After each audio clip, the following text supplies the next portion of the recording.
വക്കച്ച സാറോ? നിന്നെ ഏത് പള്ളിക്കൂടത്തിലാണ് വക്കച്ച പഠിപ്പിച്ചത്? എടാ സക്കീറേ, ഈ സ്റ്റേറ്റിന്റെ മുഴുവൻ പോലീസിനെയും ദാണ്ടിങ്ങനെ ചൂണ്ടുവിരലിലിട്ട് കറക്കുന്ന ഹോം മിനിസ്റ്റർ റാഹേൽ വക്കച്ചന് 24 നാഴിക നേരം തികച്ചു വേണ്ട നിന്നെ പായും തലയണയും കെട്ടിയടിപ്പിച്ച് ഈ സ്റ്റേറ്റിൽ നിന്ന് ചവിട്ടി പുറത്താക്കി നാട് കടത്താൻ. പക്ഷെ അത് വേണ്ടടാ.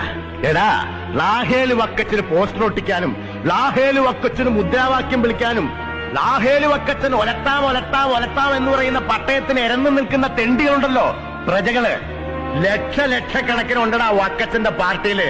ദാണ്ടേ പട്ടിയെ ഞൊടിക്കുന്നത് പോലൊന്നും ഞൊടിച്ചാ മതി, അവന്മാര് വന്ന് കടിച്ച് കീറി തിന്നും നിന്നെ. അതും വേണ്ടടാ. ദാണ്ടേ ഇരുമ്പുണ്ട പോലത്തെ മസിൽസുള്ള നല്ല പാറപ്പണിക്കാര് പാണ്ടികളുണ്ട് എന്റെ തോട്ടത്തില്.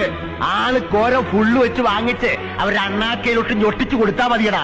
വന്ന് കൈയും കാലും കൂച്ചി കെട്ടി കൊണ്ടുപോകും അങ്ങ് പാലാഴി എസ്റ്റേറ്റിലേക്ക്. എന്നിട്ട് ആള് വലിപ്പത്തിലുള്ള ആസിഡ് കന്നാസിലിട്ട് നിന്നെ ദ്രവിപ്പിക്കും. എന്നിട്ട് റബ്ബറിന് ഉറയൊഴിക്കും. നിന്നെയും ദാണ്ട് ഇവനെയും പിന്നെ നിന്റെ മറ്റേ ബാപ്പുവിനെ.